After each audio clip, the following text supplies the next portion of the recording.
to do this science experiment. Are you excited? Yes or no? Comments below. We have a big glass and a small glass, and we have two candles.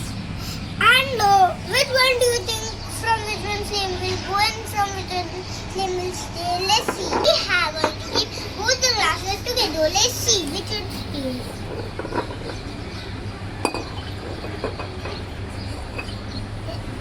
Let's see. Which one went? This one. This one is there. So as you can see, the one with small glass went out first. Bye friends, we'll meet in the next video. Comments below and like.